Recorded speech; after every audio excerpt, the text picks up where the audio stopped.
जाए तो फिर जश्न मनाना चाहिए, क्योंकि ये फेयर इंडेक्स है, ये जितना जल्दी नीचे जाएगा उतना फायदा होगा। अभी आप निफ्टी का अपनी स्क्रीन पे जो देख पा रहे हैं उसमें 4% का ओपन इंटरेस्ट है और 124 पॉइंट का प्रीमियम है।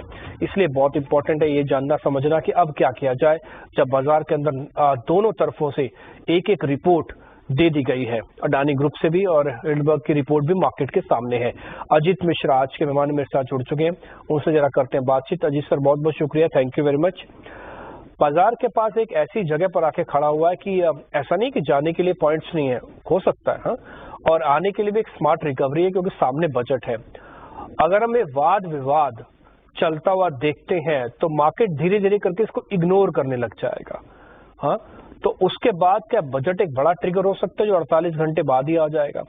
तो बाजार के पास अभी क्या चीज नोटिस करने के लिए है, कैसे प्ले करना चाहिए, एक आम आदमी रिटेलर की सोच क्या होनी चाहिए? Ajit sir good morning. शुक्रिया डिम्पी। तो डिम्पी देखिए बिल्कुल सही कहा आपने कि बहुत कुछ हो रहा है, बहुत कम टाइम में हो रहा है और अभी बहुत कुछ होना बाकी है। तो ये सब देखते हुए कि काफी इवेंटफुल है मार्केट का भी सिनेरियो, वॉलिटिलिटी काफी ज्यादा है। देखिए जो चीजें तथ्य हमारे सामने है पहले इस पर फोकस करते हैं। तो तथ्य ये है कि 4 हफ्ते की कंसोलिडेशन थी 17,750 से लेकर 18,250 जो कि निफ्टी ट्रेड कर रहा था। फ्राइडे के दिन उसका ब्रेकडाउन हो गया। अगर एक दो सेक्टर्स को एक्सक्लूड कर देना, एक ऑटो और एफएमसीजी, तो मेजॉरिटी ऑफ सेक्टर आपको नजर आएंगे नेगेटिव साइड पे ही मार्केट के साथ अलाइंड है। बैंकिंग जो कि काफी ज्यादा वेटेज रखता है वहां पे ब्रेकडाउन देखा। और अब जो अब पॉजिटिव साइड पे अगर देख ले तो देखिए ग्लोबल मार्केट खासतौर से यूएस मार्केट्स में वहां पे आपको कुछ खास नेगेटिविटी नजर नहीं आ रही है। साथ ही साथ आपका एक इम्पॉर्टेंट इम्पेंडिंग इवेंट है जो अपना यूनियन बजट का, वहां पे किस तरीके से चीजें होती हैं, एफएमसी मीट में क्या निकल के आता है, ये सारी चीजें मार्केट के लिए आगे रहेंगी। तो अभी के हिसाब से डिम्पी देखिए ये कहना जल्दी होगा कि ईदर साइड पे बहुत स्ट्रांग मूव आने वाला है। बट यस, कंसिडरिंग की कंसोलिडेशन ब्रेकडाउन हुआ है, 500 पॉइंट की रेंज थी, तो 17,550 के नीचे अब 17,250 का लेवल निकल के आता है। तो 17,250 से लेकर 400 का जो बैंड है वो सपोर्ट की तरह एक्ट करना बनना चाहिए। वहीं पे अब रिकवरी के केस में जो कि कंसोलिडेशन का लोअर बैंड 17,750 से लेकर 18,000 का जोन, ये रेजिस्टेंस की तरह एक्ट करेगा। अब आपको करना क्या है, देखिए बीइंग अ ट्रेडर आप मेजॉरिटी अगर आप देखिए ना बात करेंगे रिटेलर से, तो अभी भी वो लॉन्ग साइड पे ही बैठे हैं, पोजीशन उनकी फंस गई है। तो एटलीस्ट एक हेज की तरह खासतौर से 2 फेब की जो आपकी 17,500 वाली जो पुट है वो करीब 109-110 के राउंड पे आपकी ट्रेड कर रही है निफ्टी की, उसको एटलीस्ट आप बाय कर ले as a hedge to your long trades. तो ये एक अच्छी स्ट्रैटेजी हो सकती है फॉर द ट्रेडर इंडेक्स में। Otherwise you should avoid trading at least for a time being. क्या अगर आप थोड़ा मार्जिन को, रिस्क मैनेजमेंट को मैनेज करना जानते हैं तो ठीक है, इसमें कोई दो राय नहीं है कि अब हम 13 वाले विक्स पे नहीं है, अब हम 17.5 वाले विक्स पे हैं। तो आपको वॉलिटिलिटी अब 100-200 पॉइंट की नहीं मिलेगी, अब आपको 400 पॉइंट तक की भी मिल सकती है। और अगर आज आप निफ्टी बैंक को सिर्फ देख पा रहे हैं तो 700 पॉइंट की तो निचले स्तरों से रिकवरी है, और अगर चल गया तो ये 1000 पॉइंट भी हो सकता है। तो आपको थोड़ा सा सावधान रहना होगा। हाँ, आए अच्छे से आप मैनेज कर सकते हैं तो फिर ठीक है, तो मार्केट में जरूर उतर के आइए। हम कोशिश करेंगे अभी लेवल्स भी आपके सामने उतारें। अब एक मोटा मोटी आउटलुक आप जरूरी है, बजाय इस चीज के कि आपके पास कितनी चीजें खड़ी करनी है आपको, ये ज्यादा इंपॉर्टेंट है। तो सिलसिले को शुरू करते हैं शेयर्स के। तो एक काम करते हैं, पहले तेजी वाले शेयर्स आपकी स्क्रीन पर लेके आते हैं। जब ये सेगमेंट कंप्लीट हो जाएंगे ना, लास्ट में एक ऑप्शंस का सौदा भी हम आपके सामने उतारेंगे। है तो रिस्की, बट फिर भी कोई बात नहीं, कम पैसे में ज्यादा आनंद आप उठा पाएंगे। तो पहले आज के तेजी वाले शेयर।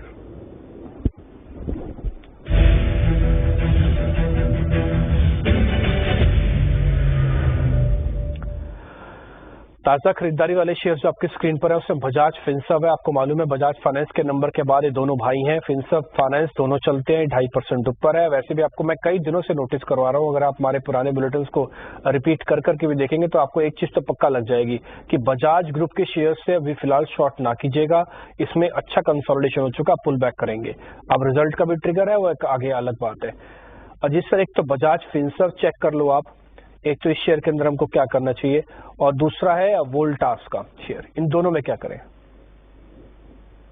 बिल्कुल डिम्पी, तो देखिए जैसा आपने शेयर किया कि काफी ज्यादा रिट्रेसमेंट ऑलरेडी हो चुकी है बजाज फिन्स में। मुझे ध्यान है ऑलमोस्ट 3 हफ्तों की लगातार गिरावट के बाद आज हम देख रहे हैं काफी लंबे टाइम बाद इसमें एक सस्टेन्ड मूव दोनों में ही, फिनसर्व में और बजाज फाइनेंस में भी।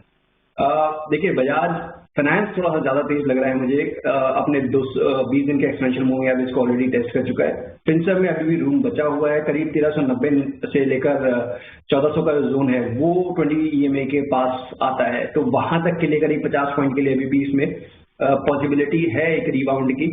क्योंकि पोजीशन ओवरसोल्ड है तो डेफिनेटली उसके चांसेस ज्यादा हैं कि एटलीस्ट एक बार को 20 EMA को रीटेस्ट करेगा, और उसके बाद जो भी मूव होगा वो देखना होगा कि किस तरीके से होता है। तो एक पुल बैक है, आप पुल बैक को प्ले करना चाहते हैं तो definitely you can consider going long, but क्योंकि मार्केट में वॉलेटिलिटी काफी ज्यादा है तो आपको स्टॉप लॉस भी ज्यादा बड़े नहीं रखने के। 50 पॉइंट आप ऊपर देख रहे हैं तो आपको 20 पॉइंट का स्टॉप लॉस करीब 1330 के स्टॉप के साथ ही आपको जाना पड़ेगा, और ओवरनाइट कैरी ना करें, ये रिकमेंडेशन होगी। वोल्टास में तो कोई सौदा नहीं है ना सर, सिर्फ बजाज फिनसर्व ही रखे? देखिए वोल्टास में देखिए ट्रेंड अभी भी नेगेटिव है। ग्रेजुअली हमने देखा था बीच बीच में रिबाउंड हो रहे हैं, बट यहाँ पे ट्रेंड को रिवर्स करने के लिए करीब 800 के ऊपर, 810 के ऊपर की क्लोजिंग चाहिए। तो जब तक वो नहीं होता है तब तक थोड़ा सा अवॉइड करना चाहिए वोल्टास को। वोल्टास को कर देते हैं अवॉइड, बजाज फिनसर्व को रखिएगा। हमने इस कार्यक्रम की शुरुआत में भी कहा था कि कोई बड़ी बात नहीं है कि हम आपके सामने सौदे कम रखें, लेकिन जो रख रहे हैं वो कोशिश कर रहे हैं पक्के सौदे रखें। अगर आपके पास है अच्छी बात है, नहीं है तो देख लीजिएगा। एवरेज करना चाहते हैं तो आपको लेवल्स पता लग जाएंगे। छोटा मोटा रिस्क लेना चाहते हैं तो छोटे स्टॉप लॉस के साथ सौदे में ट्रेड कीजिए। यहाँ पे रिस्क रिवॉर्ड अच्छा है, 50 रुपए आएंगे तो 20 रुपए जाएंगे, कुल मिला के रिस्क रिवॉर्ड ठीक है। तो एक्सपेरिमेंट अगर करना हो तो बजाज फिनसर्व के साथ किया जा सकता है। 2 तेजी वाले शेयर हम चार्ट के लेके आए थे, एक पास हो गया, एक फेल, छोड़ देते हैं दूसरे को। आते हैं शॉर्ट कवरिंग वाले शेयर्स पे। अब जरा शॉर्ट कवरिंग के शेयर्स में सर एक पीरामल एंटरप्राइज है और दूसरा है सीजी कंज्यूमर्स। इन दोनों के चार्ट डेरिवेटिव डाटा को चेक कर लीजिए। पीरामल एंटरप्राइज मिलेगा 826 का और सीजी कंज्यूमर मिलेगा 328 रुपए का।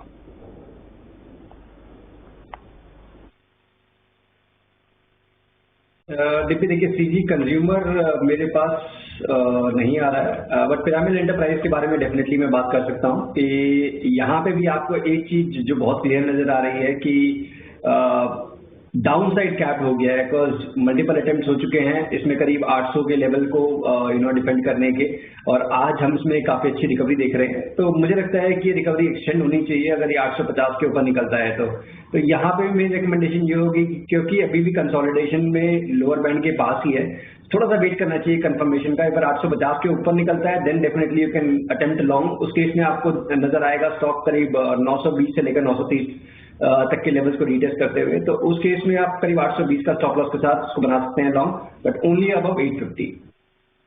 ओके ठीक है, डन। तो एक काम करते हैं, जब हमको चार्ट मिल जाएगा ना सीजी पावर का और सीजी कंज्यूमर्स का, तो फिर हम एक बार बात रखेंगे। लेकिन पिरामिड एंटरप्राइजेस पे आपको कुछ कंडीशन के साथ बात रखी गई है, वो कंडीशन मैंने ऊपर डाल दी है। जहाँ पे जिस सर का नाम लिखा है वहाँ पे लिखा है 850। ये 850 आने में 25 रुपए हैं, तो एक बार आ जाएगा तो फिर आपका स्टॉप लॉस लागू होगा, फिर आपके लिए टारगेट लागू होगा। टिल डेट तक आपको सिर्फ वॉच करना है, सिर्फ देखना है। कई बार देखने से ज्यादा समझ में आता है बजाय सौदा लेने से, तो फिर आप बायस्ड हो जाते हैं। सौदा लेंगे ना तो फिर आपके मन में यही बात उतरेगी, अच्छा मेरा शेयर चल जाए, बाद में दुनिया छोड़ दो आप, है ना। तो आप इस शेयर को ध्यान रखिएगा, 850 का ऊपर आके प्लस करना है, 820 का स्टॉप, 920 का टारगेट है। ये पिरामिड एंटरप्राइज है।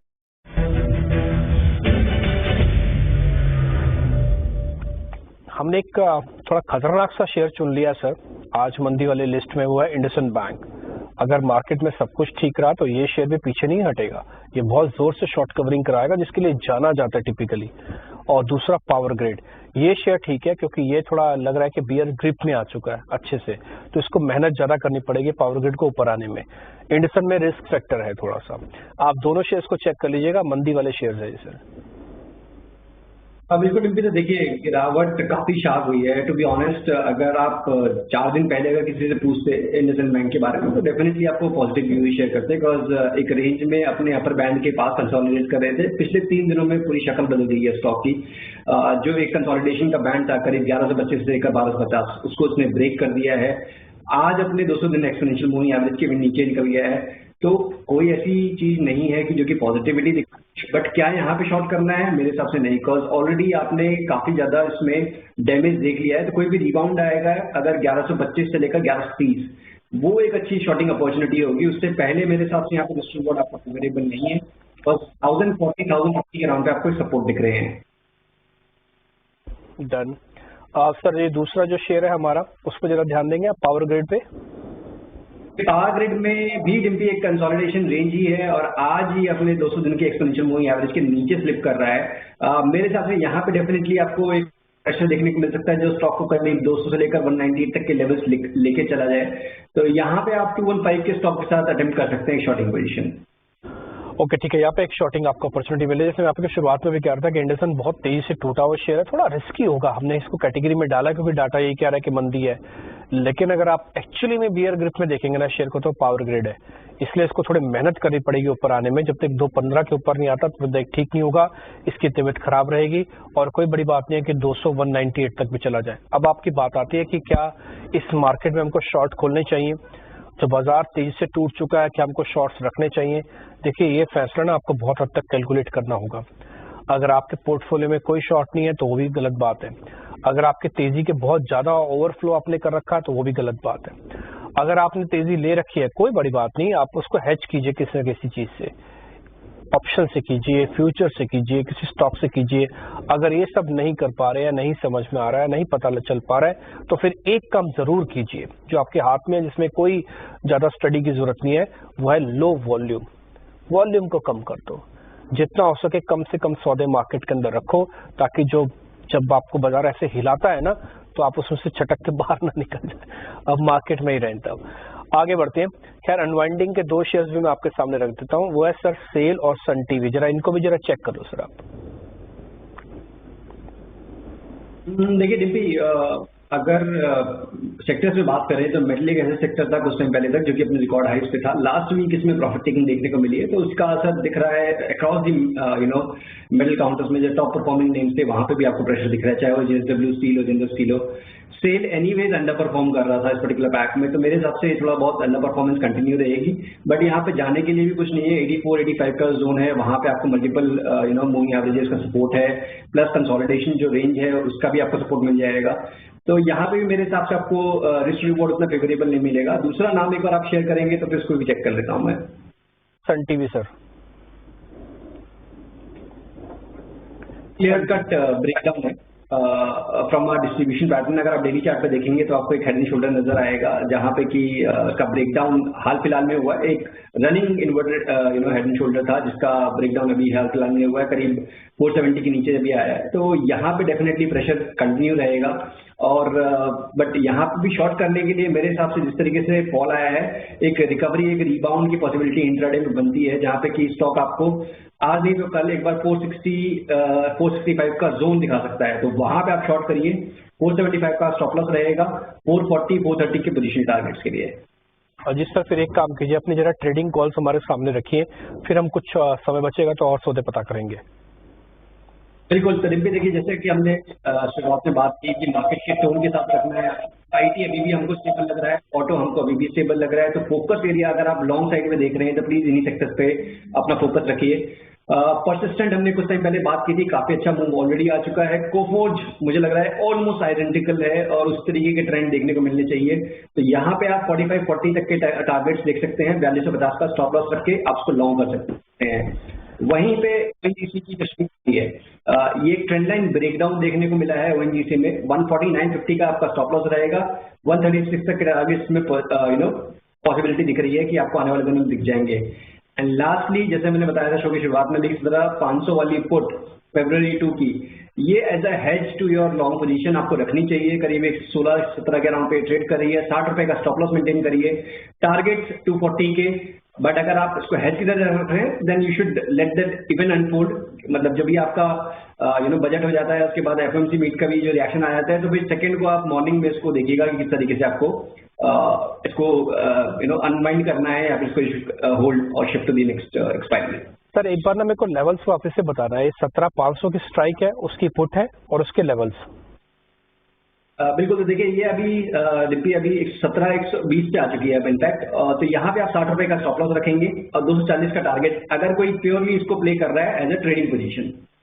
ओके ठीक है। आप ये कह रहे हैं कि 60 रुपए का स्टॉप लॉस रखो, अभी 120 रुपए के आसपास की चल रही है, 115 से 120 में 17,500 की पुट है, यानी कि आप अभी भी मंदी की बात बोल रहे हैं। 2 फरवरी को एक्सपायर हो जाएगी, तो आज का दिन निकल जाएगा शाम तक, उसके बाद फिर एक और दिन यानी कि बजट के बाद जाके सीरीज खत्म होगी, ये एक्सपायर होगा। 240 का टारगेट है, डबल हो जाएगी, और 60 रुपए का आपको स्टॉप लॉस है। अब आप इसको अच्छे से समझ लीजिएगा, आप 1 लॉट लें चाहे 10 लॉट लें, लेकिन आपको एक चीज नहीं भूलनी है, वो है स्टॉप लॉस।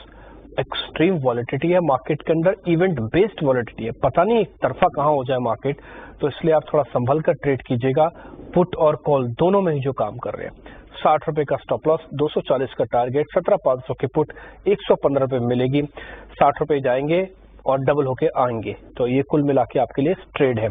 अच्छा सर, मैं कह रहा था कि समय मिलेगा तो कुछ आपसे शेयर पता करता हूँ, मेरे पास 2 शेयर है पता करने के लिए एक्चुअली, आप जल्दी से देख के बताइएगा। फर्स्ट है सर M&M, एक तो महिंद्रा एंड महिंद्रा, ये मैंने तेजी वाली कैटेगरी में से निकाला है, और एक मंदी वाली कैटेगरी में से निकाला है सर IGL, इन दोनों को चेक कर लो। दोनों ही बिल्कुल ठीक है डिम्पी। इनफैक्ट M&M मैंने शायद काफी टाइम बाद रिकमेंड भी किया है कि ये टॉप परफॉर्मिंग नेम है with in the auto space. तो यहाँ पे देखिए अभी भी मार्केट में सब कुछ ऊपर नीचे हो रहा है, बट ये स्टेबल है। 1350 1360 का जोन निकालने के बाद, एक डिसाइसिव क्लोज होने के बाद आप नया स्विंग देखेंगे अपसाइड पे। बट क्योंकि मार्केट का प्रेशर रिवर्स साइड पे है, तो ये संभल जाना ही अपने आप में बहुत क्लियर इंडिकेशन है कि पॉजिटिव साइड पे रहना है। तो अगर आपके पास है, यू शुड डेफिनेटली मेंटेन। 1300 का स्टॉप लॉस मेंटेन करिए, 1350 के ऊपर करीब 1450 तक के लेवल्स।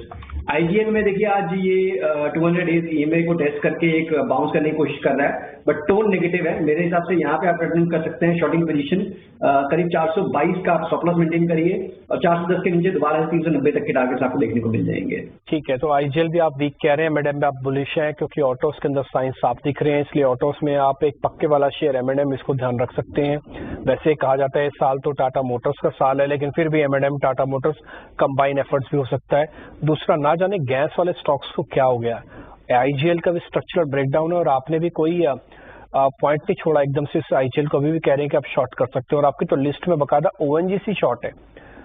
तो भले ठीक है, ऑयल एंड गैस के प्राइसेस में इतना बदलाव नहीं आया, लेकिन फिर भी इनका स्ट्रक्चर ब्रेकडाउन हो रहा है, ये चिंता की बात है। ठीक बजट से पहले जो पोजीशंस बना के रखते हैं, तो क्लियरली वॉच कीजिएगा, दोनों गैस के स्टॉक्स ONGC और IGL ये आज सर की लिस्ट में भी शामिल है। अजीत सर, बहुत बहुत शुक्रिया, थैंक यू वेरी मच, आज आपने समय दिया, अच्छा लगा आपसे बातचीत करके, और जल्दी आपसे वापस मुलाकात होती है। बहुत शुक्रिया। फिलहाल इस कार्यक्रम से भी इतना, नमस्कार।